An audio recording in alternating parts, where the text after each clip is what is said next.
Hi everybody and welcome into this new music podcast that we're discussing the business behind the music.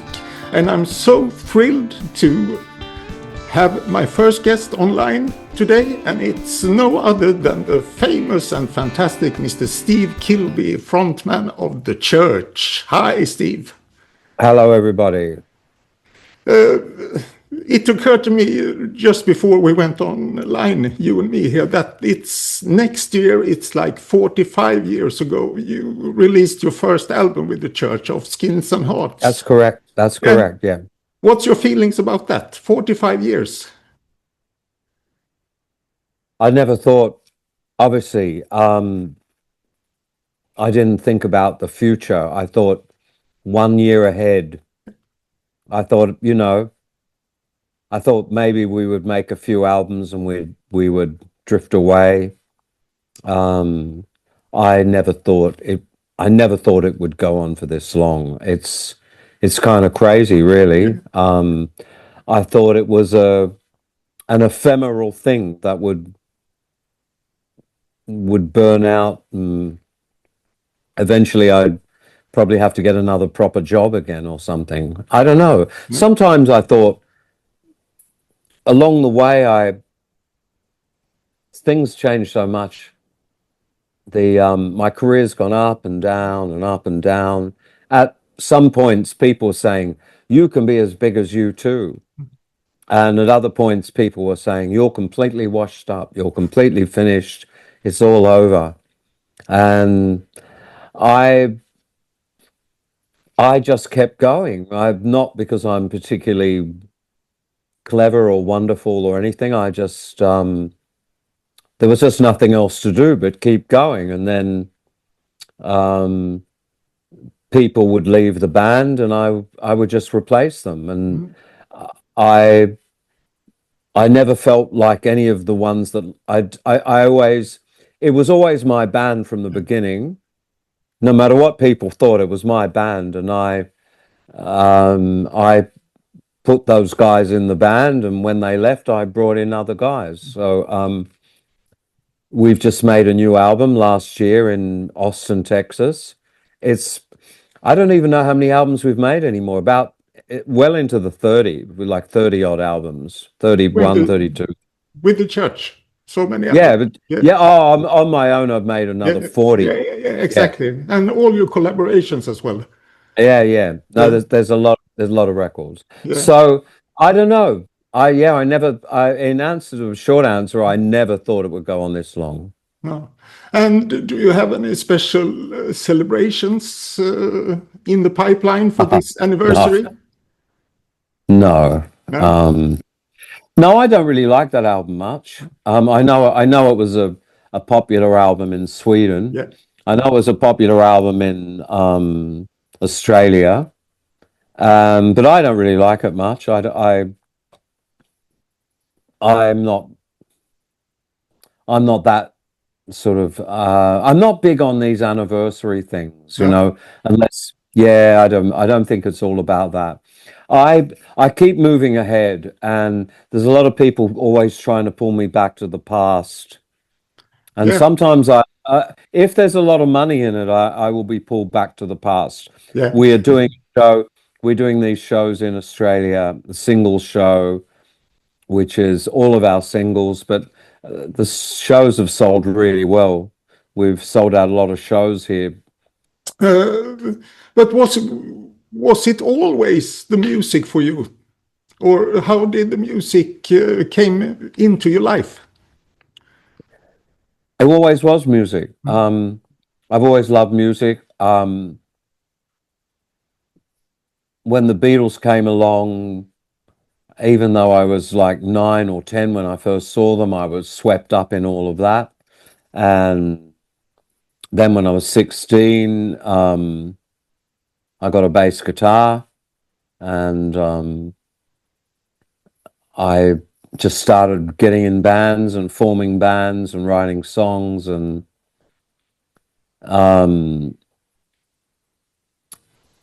another big change for me was in 1977 when I bought my first 4-track tape recorder. Yeah. and which up until then you couldn't do that. You couldn't. I could hear all this music in my head, and every time I'd go in a recording studio, it wouldn't work out, and the engineers would go, "Oh no, you can't do that," and I'd be arguing with people. So I was really happy when TIAC invented a domestic 4-track tape recorder with a little mixing desk, and I got a loan and I bought one, and I took 3 years off live music, and I had an office job and I worked all day, and then I'd come home at night, and I figured it all out. I figured out how to turn into the guy I wanted to turn into, how to make the music. I couldn't have done it without the 4-track. Otherwise, just writing songs on a guitar and playing it to other guys in a band, I never would have been able to do this. So I needed to be able to have whole songs and give people cassettes and go, here's the whole song. This is what we're going to do. You're going to do this, and you're going to do this, and I'm going to do this, and that was the kind of the 4-track was the major turning point in my life more than any other moment. I figured out how to record my vocals. I figured out other techniques to write songs, not just sitting down with a guitar and strumming chords. Of course, anybody can do any of this nowadays with Garage Band and Logic and Pro Tools. I bought this new phone and it came already loaded with Garage Band. I actually made an album You on did that album, the Garage Sutra album. Garage Sutra Yeah, years exactly. ago. Yeah. To show how easy it is. Yeah. Yeah. But in 1977, you go into a recording studio and it was like you couldn't get at it. You couldn't get at stuff. You know, you go, oh, and they had a very the people who worked in recording studios were very like rude, and they were hard to work with. Yeah. And they were adversarial, if you know that word. They didn't make it easy for you, and everything I wanted to try, and I didn't have the vocabulary. I didn't really understand about reverb and echo and harmonies and all of the stuff. So it was great for me. I had all these bands, none of them worked out. And then 1977, I got the 4-track. And then 3 years, and then I moved from Canberra to Sydney. And 3 years later, I turned up in Sydney with all of these songs and met people who wanted to play with me and got a record deal, and it all kind of turned out. Yeah. The recording process, I mean, you've been doing home recordings, your own producing music for so many years now. Are you still as active in the studio as when you're at home and doing it? I had, as everybody knows, I was very active and everybody did what I wanted them to do. And then I became a heroin addict in 1990 to 2000, and I relinquished the reins a bit. I abdicated my position, and by the time I came out of my narcotic haze, records weren't being made like that for a while, and everybody was using Pro Tools, and for a while I wasn't so active in producing. I mean, I was always having a lot of say in how records was, but I wasn't so hands-on. I'm not really hands-on anymore. I like to have an engineer that I can really communicate with. I don't like doing all of that myself. I don't like having to do all the twiddling around. I like just to be able to, I don't know, I don't want to be tied down to fiddling with watching waveforms and editing and all of that. Yeah. But with the hypnagogue, I jumped back into the driver's seat, and I'm back in the driver's seat, and I would say I'm always the producer or the co-producer now. Yeah, yeah. And you're happy with that role? I think it has to be. Yeah. I think when other people, it's my baby and always was, and it's always been my band, and it was wrong. It was not the correct process for me to let other people do it. And when I was a junkie, I wasn't very useful. I guess I had to have someone sort of doing it then, because I was not really. But then when I came back, I was sort of frozen out of the process a bit by not being really aware of what was going on with Pro Tools. And I let other people in the band, I let all the others in the band have more saying what they wanted and stuff. I don't think that was right for the band. I think the band needs me to direct it. And with the Hypnagogue, I jumped back into the director's chair and said, "This is how it's going to be." And I'm much happier when I do it, and everybody. I want the people I work with to have a say, but at the end of the day, I want to choose the things that they want, and I want to make up my mind about the things they're offering. I don't want to have to please people. I don't want anybody else singing. I think that was horrible when I don't like Marty and Pete. I didn't like when Marty and Peter were singing. I never wanted them really to sing. I shouldn't have. I personally, I didn't want that. It doesn't sound like the church, and people having too much sway over this whole thing. And really, in the end, I'm the only one who really understands exactly what it should be. It's just because it's my baby, it's like my child, and I understand it better than anybody else ever could. And a lot of people have brought some really good things to the band. I would never deny that, but I don't think it works out having other people singing or writing the lyrics, because then it wasn't the church for me. But so I'm kind of happy. I'm happy where we are now. I'm really happy with this. I know I probably would have had to say this anyway, but I really mean it.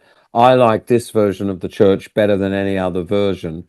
And the people who see us, it doesn't sound very likely that one guy would replace the band with all new people and that would be better than the old band. But it actually is, because the people who are in the band now want to be there. And they're all like 15 years younger than me. Well, some of them are more than that. Like our new drummer, Nick Meredith, he's like half my age. He's 35 or something. So, but they all want to be there. They all want to be part of this. And the old guys who were in the band, they didn't want to be there anymore. They were tired of it. They all wanted to do their own thing. They all, and that's they all That's they were life. all there a long time. Yeah. I wouldn't have been staying at my job about 45 years on with the same people. That's natural. Yeah. But people tend to have some romantic views on bands being like brotherhood. Oh, they do. They do. Yeah. I understand that. Yeah. I read today on Facebook, a guy went, "If Marty Wilson Piper isn't there, I'm not interested." And that's fair enough. Okay, then don't listen. I saw another guy who wrote, "Oh, the music you make now is rubbish. I prefer, there's some double album called Hindsight has been re-released, which was some singles and some B-sides and some old tracks. And he's going, this is real music, not the rubbish you're doing now." And yeah, that's the romantic idea that, the original band should have stayed together, but the original band couldn't stay together. And so it was always my idea. And I guess it paid off really well because the Hypnagogue album and Erosetta and Perfume Guitars has been massive hits, hasn't they? they got really good reviews. Yeah. Yeah. They got really good reviews. And so I feel vindicated. Yeah. I feel vindicated because people thought it, and they were, they it could have been awful without those other guys. It could have been, and it was hard when they went to replace them. But I believe I got the right guys in. You have a fantastic band right now. They're Yeah, sounding great. Yeah. yeah. Can I take you back a little bit? I think we've Sure. come a little bit too far. I want to go back to the start, Steve. Yeah. Why did you choose the bass guitar? Wouldn't the guitar have been the more proper instrument to choose? I don't know. Huh? Something made me do it. Something said to me, "You've got to play bass." Just a feeling like that was the instrument. I guess everybody has that, like someone who plays the piano and someone plays the drums, and sometimes it's an accident. I guess your parents could make you get piano lessons and you grow up and become a keyboard player in a band. With me, it was just like a feeling deep inside that I should play bass, that I wanted to play bass. I was in love with the bass. When I listened to records, all I would be listening to, I mean, I listened to everything else, of course, but the bass was the thing that really interested me. Was it Paul McCartney? McCartney was Yes. was his biggest Oh, influence yeah. on you? Oh, yeah. Yeah. Huge. Yeah. Yeah. Huge influence. Yeah. Anyone else bass player you want to mention? Oh, yeah. Of course, the guy in Yes, Chris Squire. Look, I really like this bass player called Peter Cetera, who was the bass player in Chicago. I thought he was a wonderful bass player, and of course Jack Bruce, and of course all the great bass players, whoever they are, anybody who takes this instrument and makes it their own, and owns it, and does something with it. But I wasn't really interested in being a wonderful bass player. I mean, I wanted to be a good bass player and but I wasn't interested in sort of trying to be the Jimi Hendrix of the bass. I just wanted to get into rock and roll, and bass guitar seemed my way in. And I didn't realize it at the time, but I made the right decision because with the bass is the instrument that's really dictating all the changes. I read an article about that a few years ago saying people look to the bass to tell, well, of course they do. The bass tells them what's really going on. You can have a load of things floating around in the top, the guitars and keyboards and things, but it's the bass changes that are really the important things. And so playing the bass was a really good point for me to sort of conduct the other players in a band. But it's not so easy to be able to sing and play the bass at the same time. Believe me, I've tried. How did you master that? Just by doing it over and over. I mean, you have a lot of nice bass lines. It must be hard to do them as well at the same time as you sing the melody. At first it is. At first, so I make a record and I have played the bass, and then later on I'll sing over the top, and then when we go on the road, I have to figure out how to do that. Yeah.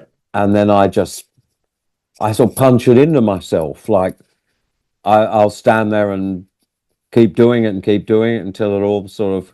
But sometimes it is hard. Sometimes the guy singing starts arguing with the guy playing bass, and you sort of have to let it all go, and it'll work out. But it's just practice, really. It's practice. Yeah. When did it occur to you that music could be a career opportunity?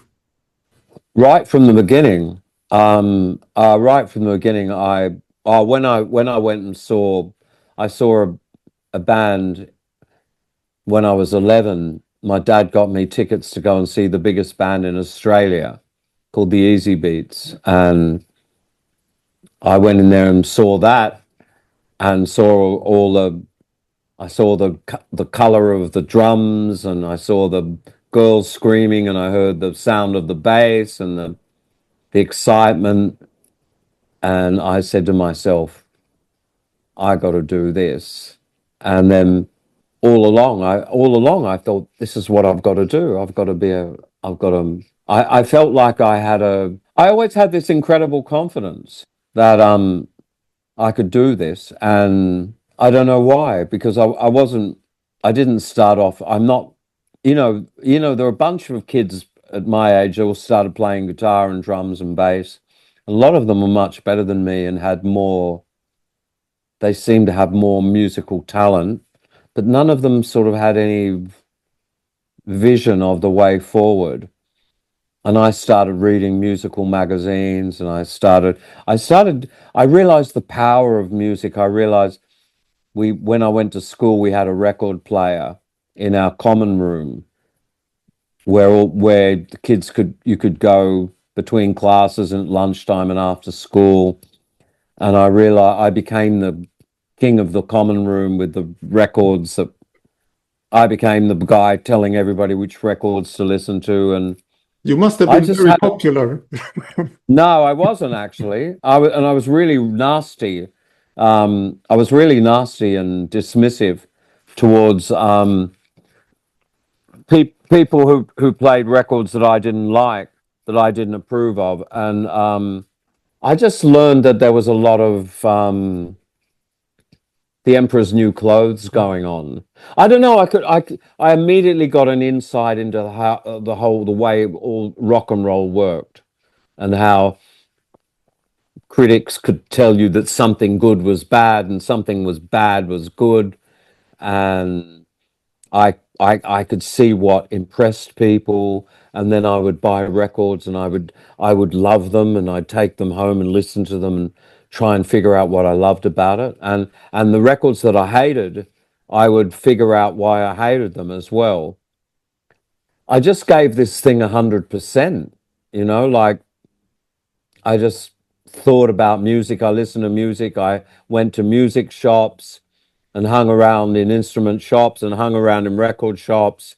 And all my friends were into music, and would talk on the phone for hours to my friends about T-Rex and David Bowie, and trying to figure it all out. And I just gave it 100%. Yeah, buying music magazines, reading them from cover to cover, watching. So not just the musical aspect of it, but watching how careers came and went, and why some people's careers went up, and watching people making the wrong move, watching, say, how Mark Bolan had it all, and then he completely went down the drain. My friend and I, who loved Mark Bolan, and then he started making all these bad records. And then, but I thought about, why are they so bad? What is it that he's doing? What's happened? So I have a very analytical mind, and I was obsessed with rock and roll.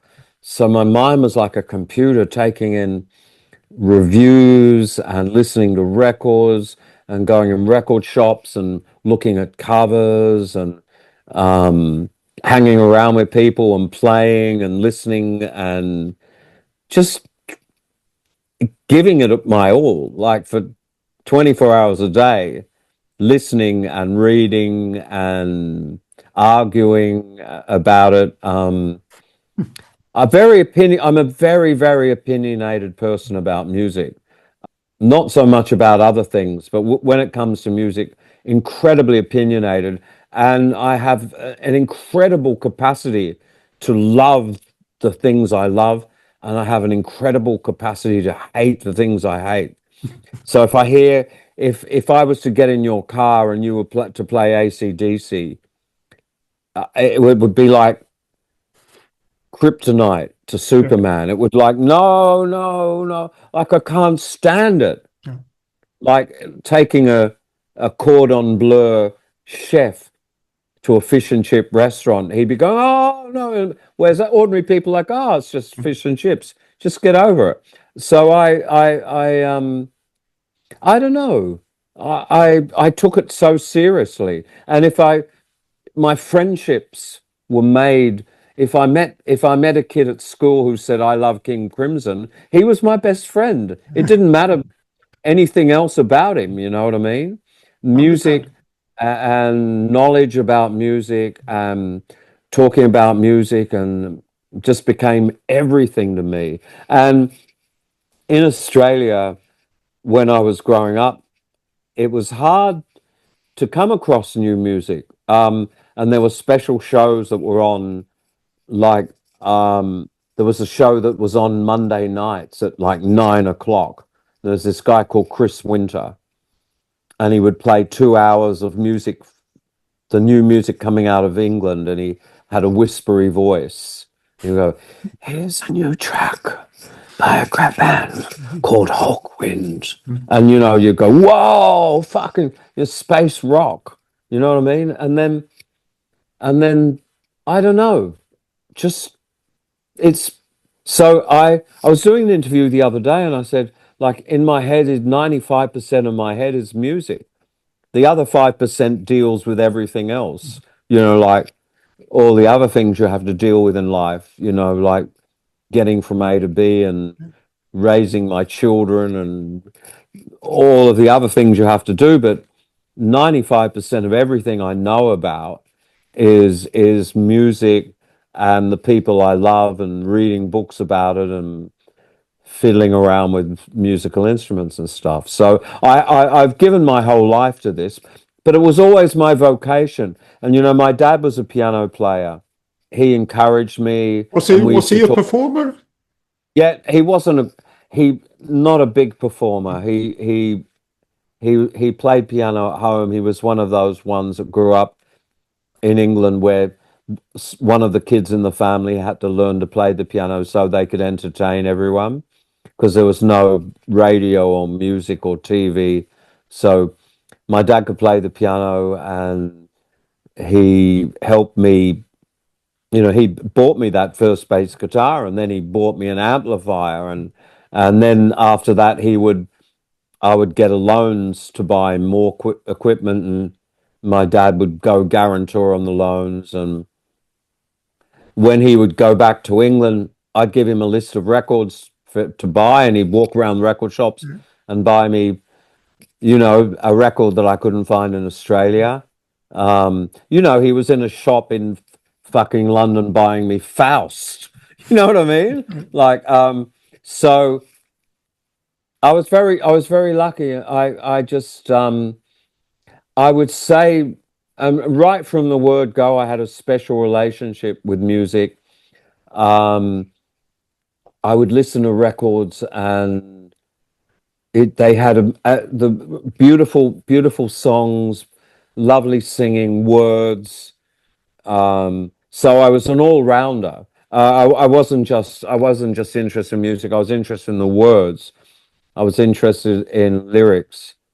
Um, and when I was 3 or 4 years old, my dad would play records. We had a record by Frank Sinatra, "Only the Lonely," and I would listen to this record and listen to the words, and I would think about it, in a 4-year-old way. But everything music affected me. Of course, when the Beatles came along, it was like mind blowing. The music and the hysteria, and looking at the effect that had on girls, which of course is always, you know, It's that crucial. that wasn't it wasn't lost on me, Man, if I could be a rock and roll musician, I could have money and girls and fame. I wouldn't have to go to work. No one would tell me what to do. So it just seemed to me, and then of course, luck. It's luck, and but I have something that very few other people I ever met had, and that was a sort of a I understand. there's millions of just wonderful guitarists, and there's millions of really great singers and guys that can play and all of this, but they're sort of directionless. They don't know what to do with it. They don't know how to focus it. They don't know how to present it or produce it or arrange it, or they don't know where it's all going. They're just like a load of talent. So I didn't have so much talent, but I had a mind that was always figuring it all out, and I had the ability to look at the things that I loved and figure out what it was that I loved and bring that into what I was doing. So I had this extra, I don't know, sort of a calculating intelligence about music, and Did a that sort of, come out in your songwriting? Were you aiming on writing songs that you thought would be hits? yes. Or, yeah, yeah. Oh, not hits, no. No? Not hits, but I wrote, You I were looking I for the formula. no, not that sort of No? formula. Not like, not as such. I was looking for, I would listen to something that moved me, and I would work out how it was done. What is it about this that I love so much? And I would listen to it over and over and over and over, and I'd figure out how I could do that. But unlike other people, I didn't want to, if I found something I loved, I didn't want to do it the way they did it. I wanted to do what they did, but in my own way. And I also had, as I said before, I had a very short tolerance for things I hated. And the things I hated influenced me as almost as much as the things I loved, because I hated, there was so much music that, and growing up in Canberra, all the bands were playing, they were all like, when I'm 17 and I want to form a band, they were all playing like Deep Purple and Free and Led Zeppelin. There's nothing wrong with Deep Purple, Free, and Led Zeppelin. That's wonderful in of itself. But a band in Canberra, and their ambition is to just play those songs and be like that, and be these sort of singers, and have that kind of sentiment in their music, wasn't what I wanted to do. And then when Mark Bolan and David Bowie came into my life, I saw the way forward for me, that I don't want to be like, well, I did want to be like them, but I realized my music couldn't be just like them, but I could learn a lot from how they were reaching people. So the whole thing of the image and persona, was it in your mind already? It sort of, I You wasn't had this exactly band called sure. Baby Grand, then you were Yeah, no, they were glammy, awful. yeah, Yeah, it was glam. It was awful. It was awful. That was before the tape recorder. yeah. Yeah, that was awful. That was half baked. You There's, almost looked like if you, ABBA, in the early days. yeah, Yeah. yeah. No, that really wasn't very good. It when I got the 4-track, that's when I realized who I was. And when I popped up in Sydney in 1980, people who met me couldn't believe that there I was, looking the way I did and saying the things I did and having all this music. And, people would come round and I'd go, listen to what I've been doing in my little studio, and put cassettes on, and they couldn't believe that I had done all this. But it took me 3 years, and then I appeared, and I had it all worked out how I was going to do it.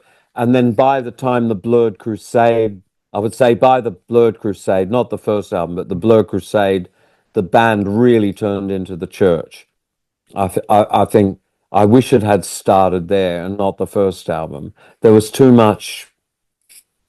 On the first album, there's too much mute palm ostinato. It was too much jig, jig, jig, jig, jig, jig, jig, jig, and sort of like it wasn't quite right.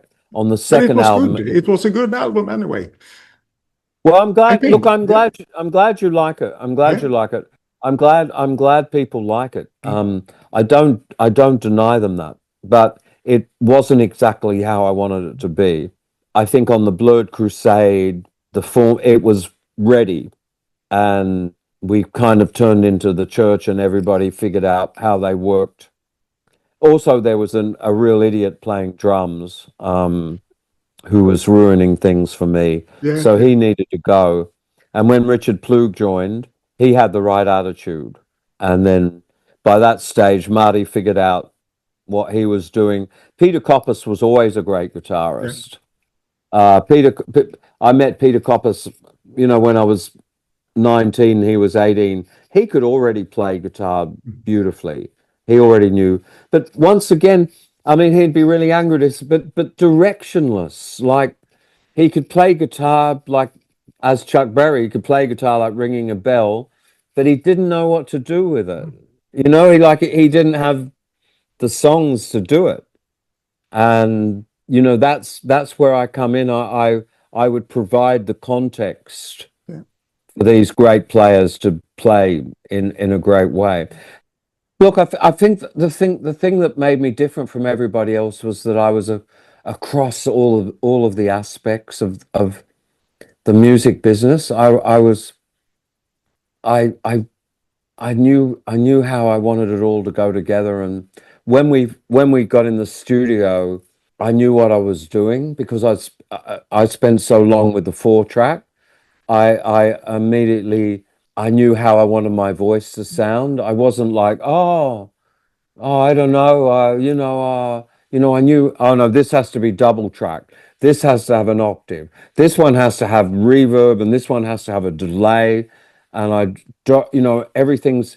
I had it all. I sort of had it by the time we got in the big studio with the church. Even though they didn't necessarily listen to me, I knew what I wanted to do, and I had the vocabulary to communicate with the engineers, and I had a Did they vision of how I. appreciate your inputs on their job? No, they didn't. No. It was different. No, it was different in those days. It was different. Nowadays the engineers like, what do you want? What do you want? Maybe they're not for a young band. And I can see that. I work with these engineers. I work with an engineer who works on records with me. He's an American guy, and he works in the studio I work in, and he's great with me. But I can see when a young guy goes in there, he's probably really fucking rude, especially if he doesn't really know what he's doing, Yeah. and he's probably cynical and rude and making comments and going, "Oh, you don't know what you're fucking doing," you know. But when you know what you're doing, these guys, they're great, but if you don't know what you're doing, that I guess they're probably still rude and cynical. Yeah. So yeah, On talk about rude and cynical, when was your first meeting with the business people, the music business people? my first meeting, Yeah, when you first well, encountered the music business. all along, there were, right from the word go, there were people. There'd be a gang of guys, and you'd put a little band together, and some guy'd come in and go, "I want to be your manager. I'll manage this band. I know someone who's got a pub where we can get a gig, and I'll be your manager." And then that manager would go, and you'd there was a guy who owned a music shop who wanted to be our manager, and I thought, this is great. He's got a music shop, and that'll have. And then he gave way, and then this woman who was like 40 came along when I was like 20, and she'd managed some people, and she wanted to be our manager. And and then we got a kind of Baby Gran actually got a record deal with EMI, and we turned up and we had a couple of days in the studio, and nobody really knew what they were doing, and nor did I. I heard something in my head, but I couldn't. And when the engineer went, "That's it, do this. No, you don't do that, you do this," I couldn't argue because I didn't I didn't know any better. And so eventually I packed it all in and I got the 4-track and then moved to Sydney, put the band together. We made a demo, and that's when a guy called Chris Kilbey in 1980, he had ATV Northern Songs. A He was the publishing manager. company. The Yeah. publishing company, but he also had a deal with EMI, and he heard our music and he could see that I had it all together, and I got a publishing deal and we got a record deal and we went in the real studio, and he kind of believed in me a bit, and he let me have my way a bit. Not completely, but he was the first guy who really could see that I had something that could turn into something. And then all along, there were record company people and promoters and agents and managers, and they're always there. Usually I was arguing with them, or they were always trying to make me do something I didn't want to do, or they didn't understand they were almost everybody I ever met was enthralled to the zeitgeist. The zeitgeist of what was happening in that year was what was dictating everything. And I wasn't, I wasn't in, so in the 1980s, in the beginning of the 80s, everybody wanted to make music that was kind of like new wave music, like the Thompson Twins or Men Without Hats, or this horrible stuff. And I didn't want to do that. I was always wanting to be like, to me, the classical period of rock and roll, which is the Beatles and like the 60s and the 70s, where I felt my allegiance was. I didn't want to do that sort of new wave thing.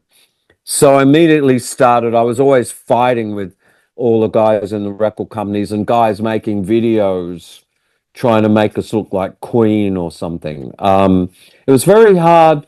It's easy now. It's easy now to look back on that early 80s sort of stupid stuff and laugh at the way they looked and the way they danced and the videos they made and go, oh my God. But at the time, I was laughing at the time, but it's very hard to argue against the zeitgeist when you're in the middle of it. Of course. And looking back now, everyone will agree with me. You were right, Steve. You were right to keep doing what you were doing. You were right that the church didn't do that synth pop shit, or that you weren't this or you weren't that you stuck to your guns and did what you did. Nowadays, everybody goes, wow, that was great. You made the Blurred Crusade and it still sounds really current.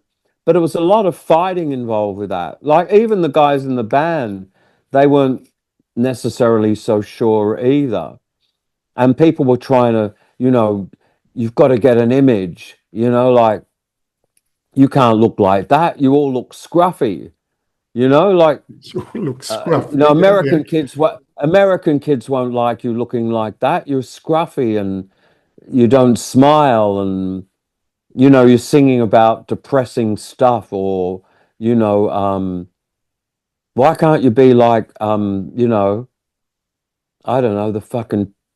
I always say the Thompson Twins, for one of a better thing, like But or Spandau Ballet, or whatever the fuck it was. I didn't want to be like any of that. But it was hard because I was always not just trying to make records, but fight against all the people who were trying to change whatever it was I was trying to do. I'm glad I don't have to do that anymore. I'm glad I can do but it's not involving record companies anymore. And then I know I'm jumping ahead now, but what really changed the game is in 1999, a patron came backstage, a guy called Kevin Keller. That's interesting. Yeah. So he was a musical manager or an attorney? No, he wasn't. No, he wasn't. He was he was a lecturer in economics. In economics, yes. And he loved the church, and he came backstage and said, I love what you guys do. I'm willing to bankroll your next album because I realize there are no more record companies. It was hard to make records. He came backstage and said, I'm going to bankroll you from now on. I've got enough money. I'm a millionaire. I don't need all this money. And he helped us make all the records from 1999 on. He paid for them. Yeah. And he didn't tell us what to do. He was like, make the record you want to make. What do you need to do? Where do you need to go and do it? And then he's still in the picture, by the way. And then I found another patron who's paid for the last 3 or 4, 5 records. But as an economic professor or lecturer, he must have been. Did you get any good advice from him? He must have some opinions about how the band business were handled. Or if you wanted it, yeah. Yeah. But he was pretty. He wasn't hands on. He was like, here's, I don't know, $50,000. Go away and make the record you wanted to make. You know, he didn't tell us how to run our business. Not that we really knew either, and we made a lot of mistakes. So it's very much like a patron, like in the old days, like, you know, Botticelli and Michelangelo, some rich guy going, I've got all the money I need. I like what you do. I'm going to pay you to do it. And without them, we couldn't, I don't know how we would have survived. I understand. If we take it back a little bit, I want to know what you think about when you made, for instance, Seance. Back then, you had some issues with the management and the record label people and the producer. They wanted to produce it, they changed the sound on the drums. Yeah, well, how did you cope with that sort of rape against you? Well, I didn't realize what was happening. I didn't. It's 1982 or 1983. We've made this record, and I want it to be a big, warm, reverby, lush album. And EMI brought in this guy, and at this stage, this was one of the very first guys that had a sound. Up until then, it's like, even if you'd gotten George Martin, say, he would come in and go, I would imagine George Martin would come and go, well, how do you want to sound? And if you're a synthy band, he'd make you synthy. And if you were a warm classic band, but this guy had a sound, and he had done a record for Midnight Oil, and Midnight Oil had surged ahead in popularity. And it was all based on samples and orchestral stabs like boom, boom, boom, boom, and all this, a whole new thing. And for Midnight Oil, it was brilliant. And they brought Nick Launay in, and Nick Launay applied all of this to our record, and we hated it. And he was 19, and he had a bank of samplers, so he didn't use the real drum sounds. He used the drums to trigger samples. And I went in and said, I hate this. And he said, well, that's what I do. And it never occurred to me up until then that there was such a thing as a guy who came in and applied his sound to your record. Up until then, I had thought that, as I said, you got someone in and they helped you do what you wanted to do. Yeah. He did what he wanted to do. EMI said, that's it. That's the record. And it came out, and I didn't really like it. I didn't really like what he had done. And that was that. Mm. And so from then on in, I fought against this a bit. Luckily, the next record we made was with a guy called Peter Walsh. It was an English producer. And he came in, and he was more old school, where he was like, I want to help you make the record that you want to make. He wasn't like, I come with my own sound, you know, and if you don't like my sound, I don't care, because that's all I do. He made And a I fantastic understand. album with the Simple Minds, a New Gold Dream album. Yeah, yeah, In the yeah. same, yeah, yeah, That's yeah. I love New Gold Dream. I love the sound of it. I love the reverby, warm. I loved everything about New Gold Dream. And we want him to produce our record, and we were lucky enough to get him, and he came in, and it was a great record.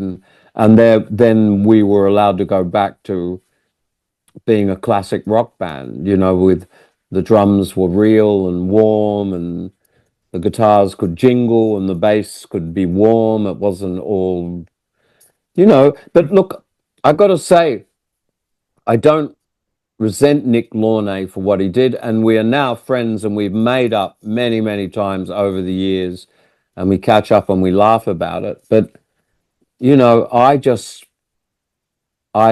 lost control of it, and someone else decided he was going to do that, and I didn't understand it. Was talking to Jeffrey Kane, because we were going to play Seance in its entirety, and he And was Jeffrey Kane, Jeffrey for everybody who doesn't know it, he's played the guitars and the keyboards in the church, and he's now Church, a yeah, permanent member. yeah, Yeah, yeah. yeah. And Jeffrey said, Steve, just get over it. Seance is what it is. People like it the way it is.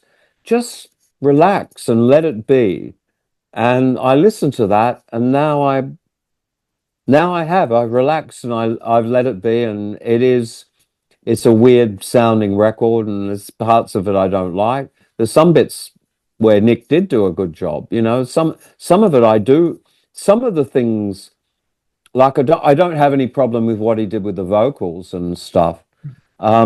But I always I like ambience and reverb and space. Always want my records to have that. I didn't like that harsh sort of thing that was his specialty. So very happy when Peter Walsh came along. It's incredible to think he was 23. Like, this guy turned up in Australia, this guy, he was 23 years old, and he'd already made all these successful records, and he turned up and he worked with the church, and we made that great record, Heyday, and we were all very happy with it. So that one, the Heyday record, that one was the one that propelled you into the United States, wasn't it? And you changed No, your, it wasn't. no, no, No? no, it didn't do very well at all. It only sold 180,000 albums. Only, so I'll say that slightly sarcastically, but in those days, only selling 180,000 albums, and we got kicked off Warner Brothers. But it was a cult success. It was in chess, there's a move called a gambit, where you seem to lose, but actually you're storing up something good for later on in the game. Well, both Seance and Heyday were gambits for us, Okay. where at the time they didn't really seem to do anything. The record companies who released them weren't very happy with them, but it sort of gave us this cult status of, like, sort of a band that sort of does something slightly different. And then, of course, after that, Starfish. Mm. But before Starfish, then you changed your management from Australia to America. Yeah, Uh, yeah. yeah. And you I hated mentioned, that guy. I hated that guy. He was just lucky that we accident. He didn't have anything to do with our success. and now we're Um, talking about Mr. Limbo or Lim. yeah, You wrote yeah, a song about him. Limbo, Yeah, Limbo, yeah, yeah, yeah. yeah. It was a He, swing. yeah. Yeah. Look, he just he was just aboard a ship that was going to be successful anyway, and then he took all the credit for it. And then when the next record was no good, he didn't know what to do anyway, and he drained us of money. And he did that thing, and he fucking dug in, and he sucked money out of he had money into the future, and he dug up money from the past. And every time some money would come along, he would pop up and go, I've got a contract that says I still get.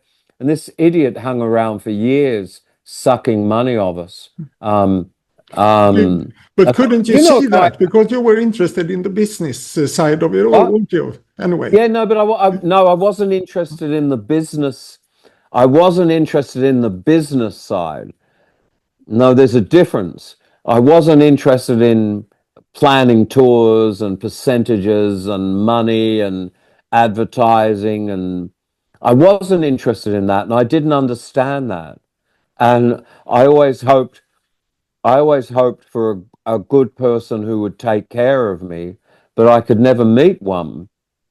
They were always just taking advantage of my naivety. That isn't the part that I was across, and I don't claim to be. When the things I was interested, I understood was images, and I didn't understand, wasn't interested in money, and I was interested in making money, but I wasn't interested in going through the books, and I didn't read my contracts. I'd sign any fucking thing. You know, I'd go in the office and smoke a joint, and someone'd say, sign that, and I'd sign it, and I had no idea. I was more interested in all the other things. So is there any regrets regarding this in when you think about it nowadays? nah, No. it does. Nah, I let it all go. You know, like I was stupid. I didn't, and you know, Peter Koppes was more the businessman, and he was always saying, you know, this guy's ripping us off. He's a bad manager. He's an idiot. He's rude. He doesn't understand. And I was so seduced by success and fame and drugs and girls, and oh, I'm on TV, and you know, I would go, oh, it'll be all right, it'll be all right, and it wasn't. You know, the guy ripped us off. He's still popping up all over the place, going, I manage the church. Yeah, I It's know. like, I read it on his homepage, on his webpage, yeah, just a couple of days ago. Yeah. yeah, yeah. No, he's useless. He didn't understand one thing. He just got lucky. It was nothing to do with his strategy or his. You know, he was no Brian Epstein. No. You know, he just hung on as we became big and made a lot of money. And then when we fucked up and went back down the charts, he didn't know what to do. He couldn't save us. He was just a big mouth. He I don't think he's ever managed anybody successful, has he? I'm not really sure about him. I don't think so. No, but I don't think. he's name dropping on his webpage anyway. Yeah, I bet he is. Yeah, he is. Yeah. But after Mr. Lembo, what happened then? Did you fire him, or did he let you go? Yeah. Yeah. We came to the end of, well, we had a 5-year deal which we signed in 85, and in 1990 the deal was up. And when we said we want to walk away, like you said we can walk away, he just went for us in every way, and he dreamed up all these old commissions he said he'd never been paid, and he got lawyers, and he had all these things written into contracts. I was a complete mess, and he stitched us up. You know, the very deal we did, he got his friend, the lawyer, to negotiate he hired a lawyer for us to negotiate the deal. And when we got our own lawyer, the lawyer looked at the contract and said, I don't know how you could have had a worse contract in the world than this. This is the worst contract I've ever seen. And as I said, even though Lembo was gone, every time any money came through on any level whatsoever, he was there grabbing 20% of it, you know. I don't know, we would do all these tours and lose money, and we would lose money and go into debt to the record company, and he would still go on commissioning. And I'd be like, why are you commissioning a tour that lost money? It's like, if a guy comes around to fix your TV and he doesn't fix it, you wouldn't fucking pay him. But we've done this tour and we've lost money and all the costs have blown out. And you go on commissioning at 20% off the top. There was no reason for him. There was no reason for him to keep the costs down or be realistic. And the only good thing he ever did was he heard a demo of Under the Milky Way, and he insisted that record, that song should be on Starfish. I will admit that. I was writing 5 songs a week, and I put all my songs on cassettes, and I give them to people, and I gave him a cassette, and he heard the song, and he said, that song needs to be on the new album. And he told the producers, he was actually managing Waddy Wachtel. There's a conflict of interest for you. He was managing Waddy Wachtel, and he went, that song's got to be on the album. That was that. But I guess someone will go, well, there you go. That was what you paid him for. He did that. And without that, maybe we wouldn't even be talking now. So he insisted Under the Milky Way be on the album. And I hadn't recognized it was such a great song, and the rest of the band certainly didn't. Though they were everybody, after it was a hit, everybody, I always knew. But they didn't. But Lembo knew. Lembo heard that song and said, that's a good song. That has to be on the album. And then when it was a hit, everybody pretended they always knew. I always loved that. I knew that was, but they didn't. But Lembo spotted it, and then Clive Davis from Arista heard that song and went, that's a fucking hit. We're going to make that song a hit. And I didn't understand what we had. Looking at it now, once again, it seems so obvious that would be hit and that people would love it, and it had ambiguity and atmosphere, and it was like the church distilled into one song. But at the time, before Clive Davis came in and heard the album and went, that one's the hit, that's the one we're going to concentrate on. Before that happened, it was sort of the black sheep of the album. It was the one nobody really liked, or it had very little love. And I admit, including from me, I wasn't pushing for it. The producers were saying they wanted Spark to be the single, which was Marty's song, and I was going, please, no, please don't let it be Spark. So I was kind of relieved when Milky Way, and then suddenly when Milky Way came out and everybody loved it, it's sort of like, oh, okay, now everybody could see what it was. But at the time, nobody did. So after Gold Afternoon Fix, when you were struggling a little bit, and Lembo, he wasn't really out by that time, was he? Lembo was gone at the end of Lembo, and Gold Afternoon Fix was although it still sold 300,000 copies, it was a bit of a flop. Everybody felt it was a flop. Not so many people were coming to the shows, and we missed our moment. And at the end of that year, his contract ran out, and he was gone. So what happened then? Did you sign on for any new management, or did you process it by yourself? No. There were managers came and went. There were some guys in Australia who were going to manage us. I became a junkie, had made some money. I wasn't really on the ball, but Plug got kicked out of the band. J.D. Doherty joined, and in my honeymoon period with heroin, we went in and recorded an album which I consider one of our very best records, Pre-Sequels Aura, which I still think is a brilliant record, a wonderful record. It was like, as I say, I was in the honeymoon period with heroin, which had opened up this whole new avenue of, I heard this whole new thing that I wanted to do, this big, soft, the lyrics were flowing, the music was flowing.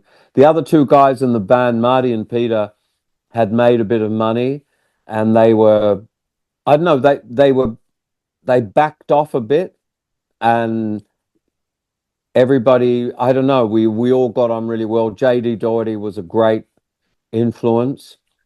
We got a Scottish guy, Gavin McKillop, and he was like another kind of Peter Walsh sort of guy. He was the guy who came in and said, "What do you want to do? I want to help you make this record." And he really believed in it.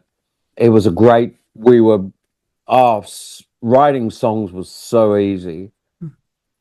And you were I talked back to in Australia recording this one? back in Australia Yeah. at EMI. Yeah. There were managers floating along, but nobody was our serious manager. And we made this wonderful album. But at the same time, so grunge came along, and Arista didn't really know what to do with it. We no longer had a manager in America. Our agent said, "Oh, I wouldn't tour if I was you."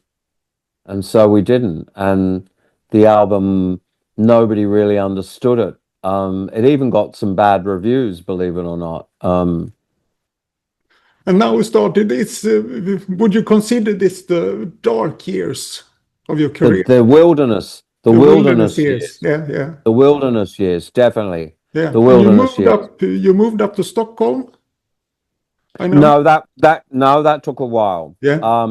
I met Corin, and we were together, and we had our Ianeggs Tvillinger, Electra and Miranda, but I was getting deeper and deeper. I had a lot of money, and I didn't know what to do with my money. And then heroin came along and said, "Hey, I'll help you spend your money." Yeah. Oh boy, you want to spend some money? Here I am. So I pursued that, and in about 1994, she moved back to Stockholm and took the kids, and I would commute backwards and forwards between Sydney, and of course then I discovered T Central, and I became one of the narcomans down there, and the smack was cheaper and better and easier to find in Sweden than anywhere, and but anyway, back in Sydney, I used my money and bought a 24-track studio. I bought all the stuff and I installed it into a house in the middle of Sydney. And I had this 3-story house with a recording studio. And in every room was a fucking junkie. Every room had a junkie. And there was chaos everywhere. Yeah. There was a doctor. There was a doctor, a brilliant doctor, but she was a junkie too. And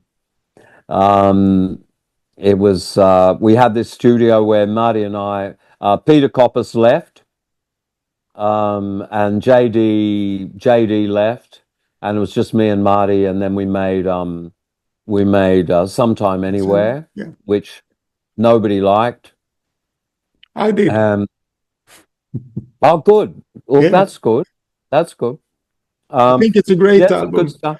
But did you record it at your own home, the whole album? Recorded it at that studio that I installed. At the same time, I made an EP called Narcosis, and I had this studio for a while, and then I moved that studio out of there into another facility just opposite my house that I owned in a suburb called Roselle, and that's where we made. And then Peter came back and joined the band, and Tim Poles joined the band on drums, and that's where we recorded Hologram of Magician Among the Spirits and Hologram of Baal. and they were the dark wilderness years. And then I sold my house, and the studio kind of fell apart and got repossessed, and that's when I moved to Stockholm, and I bought a flat in Bastugarten in Maria Toriet. Yeah, yeah, yeah. I just I I was just obsessed with heroin, and I was, as I said, and the smack in heroin, the smack in Sweden was really fucking good, and you could go down to T-Centralen and find it. Then we made an album in Sweden, didn't we? After Everything Now This, at a guy, wherever that was, I forget now. It was like a train ride. Martin Rössel, I think. Does it ring? No, it wasn't. No, it wasn't Not him. Martin. No. No, he was Marty's friend. Yeah. No, there was a studio. Oh, this town. It was like an hour's train ride out of Stockholm. Yeah. And there's a I really think nice it's called studio. Gävle. Gävle. Gävle. Yeah. Gävle. And every day, it was great for me because every morning I'd get on the train, come back to Stockholm and score. Yeah. And then I'd get the train back and work on the record. We did that. And eventually, of course, about 2000, I cleaned up and I sold my flat in Stockholm, and I moved to America, where I met a woman, and I had another pair of twins. And by 2000, I was clean. And then I returned to Australia, and Tim Poles had a studio by then, and we had our patron, and we started All Cleaned Up. We made Forget Yourself and all of the records from then on in. But I had lost everything. I lost I lost my house, I lost my studio, I lost all my instruments. And when I came back to Australia, I had a backpack with a couple of pairs of underpants and a book, and I started all over again. But I was clean, and then we made it's sort of that a new period started, I think, with Forget Yourself, and then that's when there were managers during this time as well. There was a kind of a guy, I've forgotten his, Brian someone, who was a bit of a manager, and we had record deals, I think, cooking vinyl and stuff. I didn't really get involved with all of that much. I was pretty happy. I had these new pair of twins, and I spent a lot of time hanging out with them and raising them. We didn't tour for a long time. We didn't play any shows. And then eventually we sort of got back into touring, and we made Forget Yourself and Uninvited Like the Clouds and Untitled 23, which I think was another career highlight. Yeah. I think how did you feel on coming back on writing music when you got cleaned up? Was it hard to find inspiration, or no, nothing at all? No, it's never been hard for me to write music. It's never been hard. It was hard getting off heroin, and it took a long time, and it made me really sick. But then I got off and came back to Australia and started a kind of a new life here. And the band got back together, and we started playing more and making records and doing a lot more touring and going to America. We had a series of bad record companies who sold our records and then went broke without paying us, like Thirsty Ear, I think it was. They released a few of our records, and then they just went bankrupt and never paid us. Kevin Keller was still there, bankrolling everything, and then the sort of the wilderness years kind of ended, and I was sort of, what do you feel about the music you made during those wilderness years? Is it some sort of like anxiety to listen back to that? it is a bit, yeah. Yeah. I still haven't been able to listen to Sometime Anywhere. That was really dark. Yeah. That was very dark period for me. We were making Sometime Anywhere. I had run out of money. So now there was this new, the money had dried up, and I was sort of turned into this guy who was like, "Hi, uh, can you lend me $100? You know what I mean?" Mm. It's very hard for me to listen to that record. Corin took the kids and moved back to Sweden, and I was on my own, and I missed the kids, and I was kind of lonely and sad. And strange enough, Marty was really good during that period. He didn't make it any harder for me. He didn't comment on my drug addiction, and we still made. Yeah, it was still easy writing music, but it was just everything else that was hard. And it's hard to listen to some of those records, some of those songs. I I I sort of was making music despite heroin. Mm. It wasn't stopping me, but it wasn't helping either. It wasn't like pre-Stickle Zora where this new world opened up temporarily during this honeymoon period of wow. It was like I was always running off to score and being missing in action and selling off gear and pawning my guitars, and then thankfully by the grace of God it all ended. And in the beginning, so 10 years in the wilderness, and then for the whole 90s were a miserable decade for me. And then at the end of the 90s and the beginning of 2000 we started touring America again. And so I was in Stockholm from like 97 to 99. I lived there, but I just made a nuisance of myself. I'm lucky a few times I was in some very dangerous positions. Like shit was going on everywhere. I was involved with some very heavy people, way out of my depth. There was some, I was hanging around with some big time criminals, and I'm very lucky that I didn't get into any real trouble. I spent a couple of nights in jail once. I got busted down at. It's strange. I never had the demeanor of a junkie. If you met me, you wouldn't know I was. I wasn't like those. There were all these guys standing down there like, you couldn't see that I was. And all of my dealers would say, you're the only guy that can come around my apartment and knock on my door because you don't look or act like a junkie. You don't talk like one. But I was always sick. I never had enough money. I had this lovely flat that I eventually got kicked out. I owned it, but I didn't realize I had to pay $600 a month for the corporate body, and I got behind on that, and in the end I had to sell it.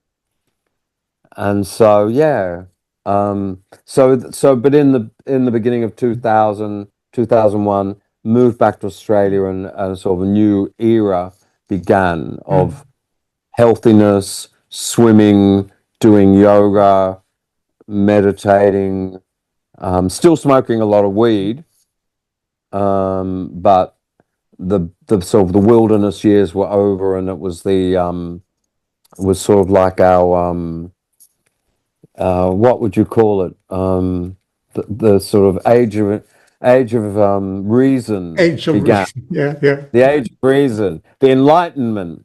yeah. And then we mutated into other things.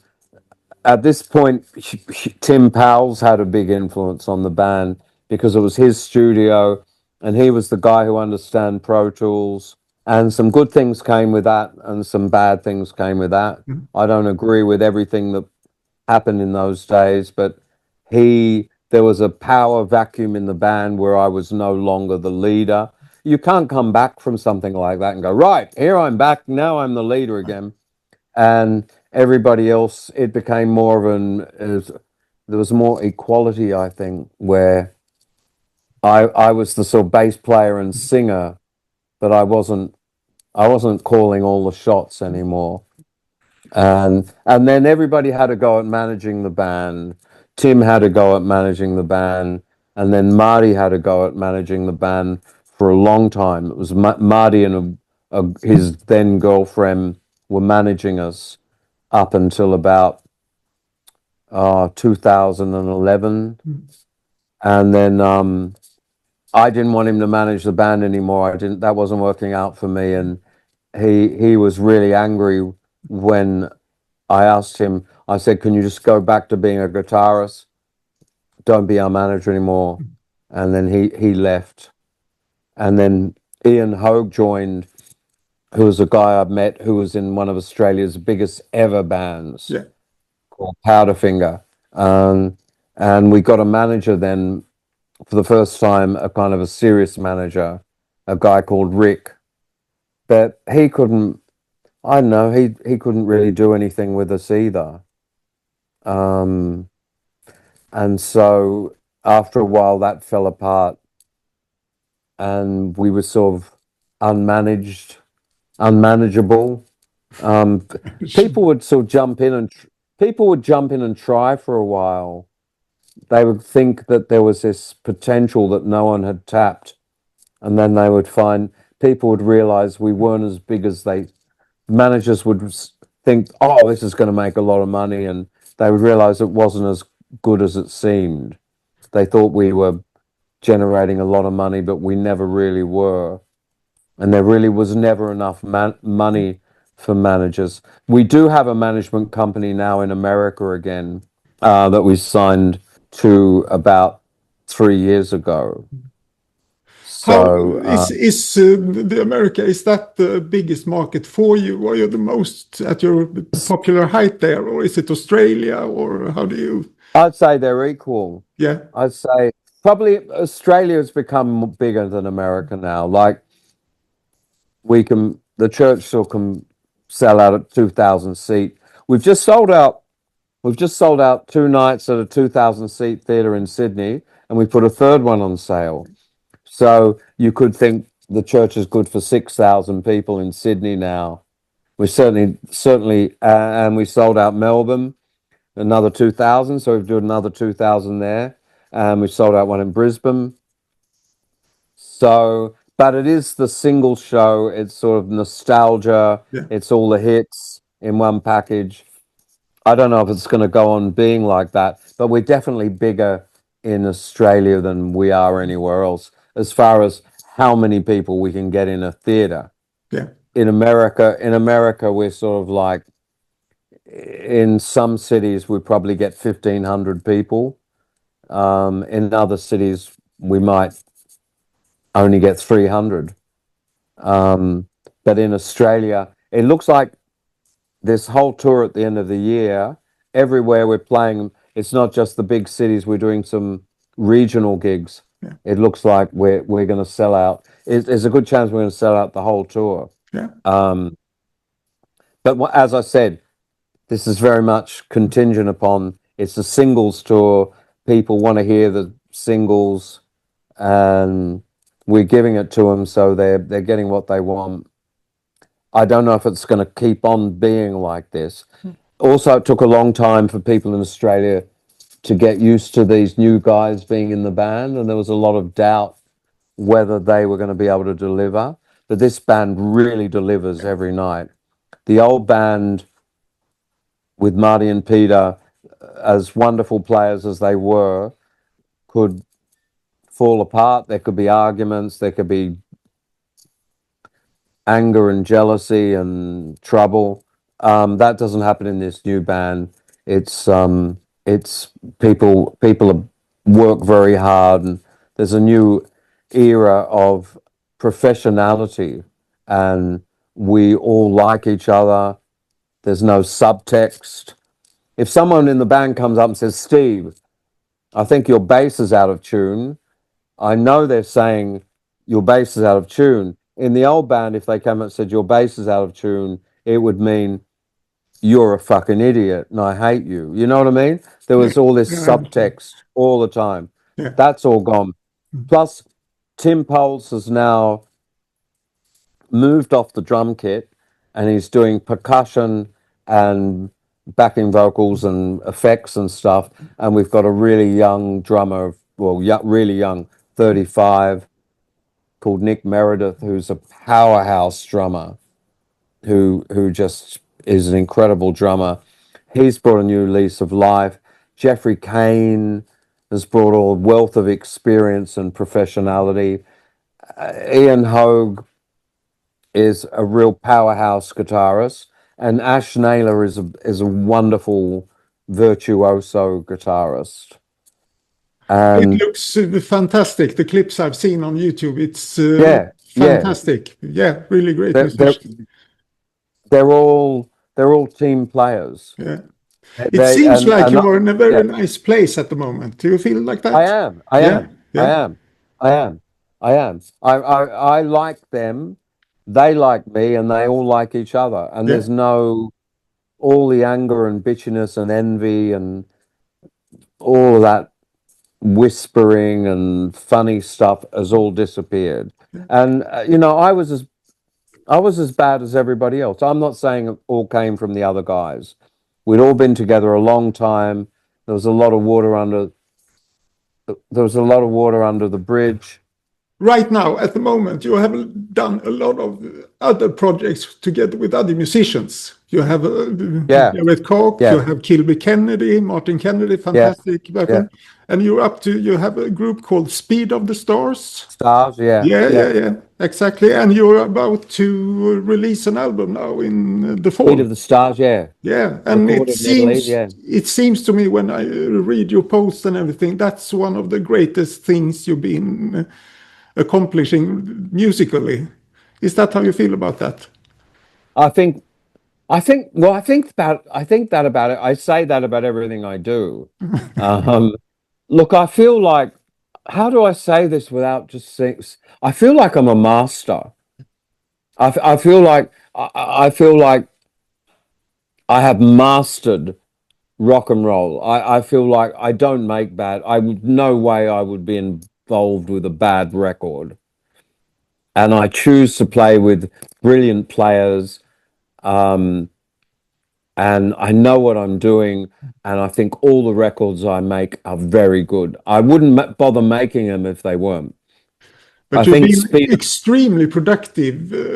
Extremely productive. I mean, during the pandemic times, you did all your gigs in front of your Instagram account. Yeah.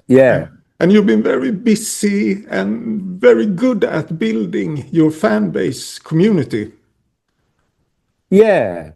How do you feel about the social media? You were starting out quite early, blogging.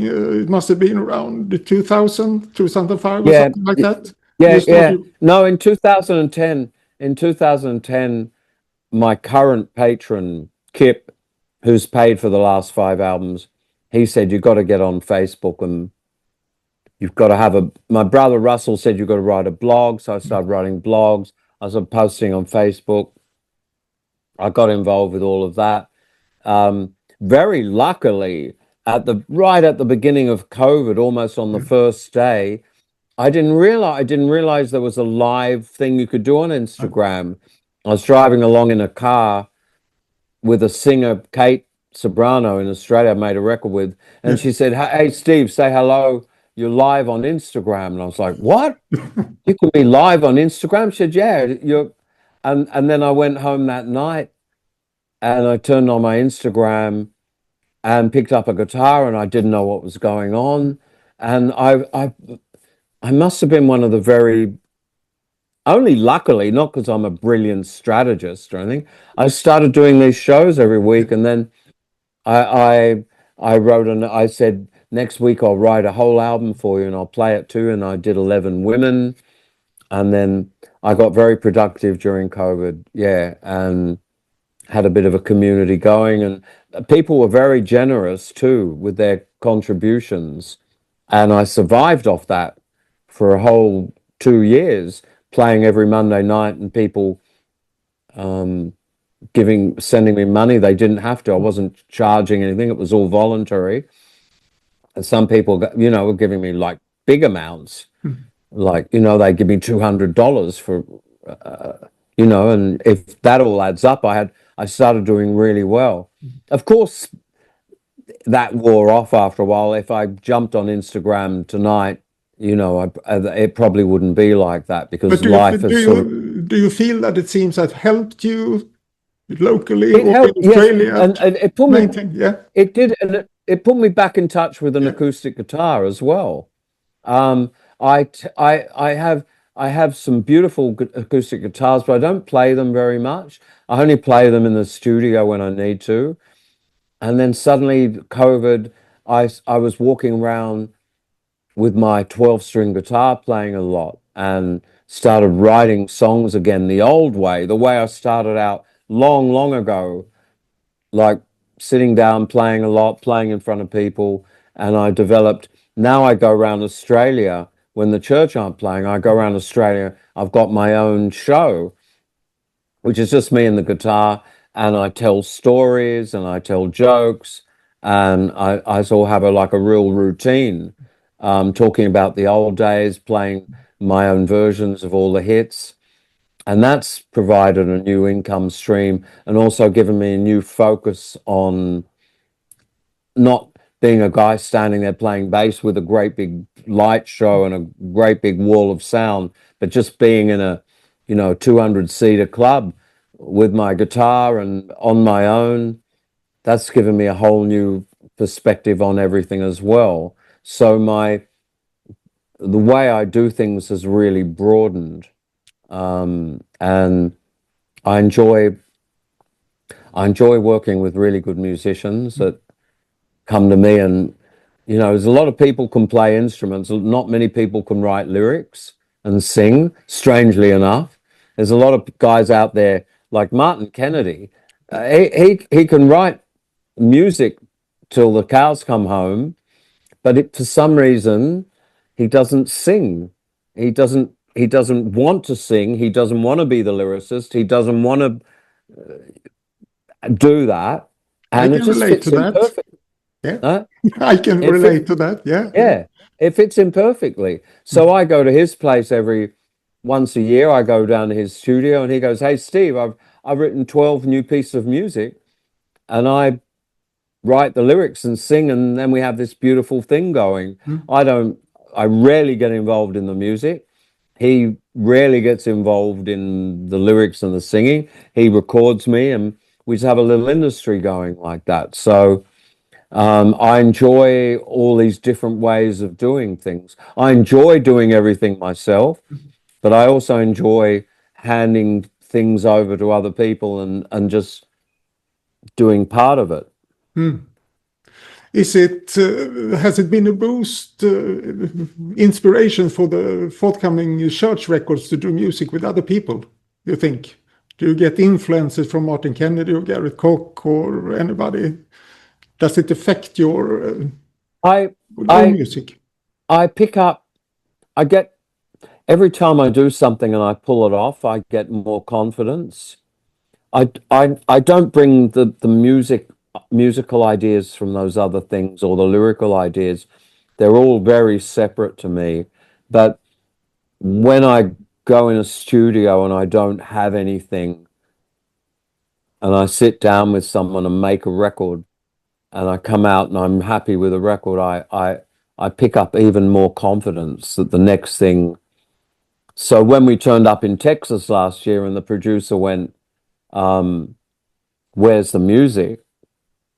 I said, "We haven't got any." He's like, "What, this is Daryl Thorpe, the producer, who mixed our last two records, but he didn't know how we worked." And he goes, "Hey, what are you talking about?" I said, "We don't have anything." And he said, "Well, how do you know what you're going to do?" And I'm like, we will. We'll, believe me, by the time this is over, we'll have something. And so I have 100% confidence. If someone rang me up and said, I want you to come in the studio tomorrow and make a record, I have 100% confidence I could turn up and go in the studio. If I have good players and a good engineer, I know I could just do this forever. And I just have my strategies of how to make music back from those days, all those years ago with the 4-track machine. I know how to make music. I know how to write lyrics. I know how to sing. I know what I want to do. I know how to collaborate with other people. I'm a pretty easy guy to work with, you know, by and large. I'm sort of not all that, you know, the drug addiction days are over and the argumentative days are over. I'm not interested in arguing with people. I'm only interested in cooperating with people. I like being happy. I like working with guys I like. I don't want to work with difficult people, and I don't have anything to prove. And I just feel like if I can make if I have another 10 years of making records, I reckon I just want to make them better and better and better. And the new Church record, it's a fucking brilliant, unbelievably brilliant and accomplished record. We're so looking forward to hear that, you know. Yeah. Do you have some sort of a dream project left that you want to do, some sort of bucket list? No, there's no one I want to work with. I'm really open.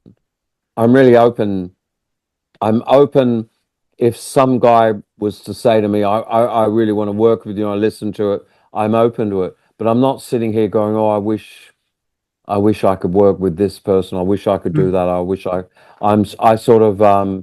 I take things as they come. I'm opportunistically drifting along. I just want to keep getting better and better and better while I still can, because now I've got like 55 years of experience in my head, and I'm like a architect, I'm like a jeweler, I'm like a doctor, a scientist. I have all this knowledge to how to make records, and I want to go on pushing the envelope. How good can I make it? I don't care. I'm not doing it for the money anymore. I'm not doing it for fame or for the critics even. I just want to make the best records I possibly can, just for the sake of it. You know, like on my own terms. I want to keep pushing this thing, and I'm going to send you a new Church album. You get back to me. I think you'll agree that I have somehow, I've taken every good thing we've ever done and got it all into this new album. Take care. Mate. Bye-bye. Bye.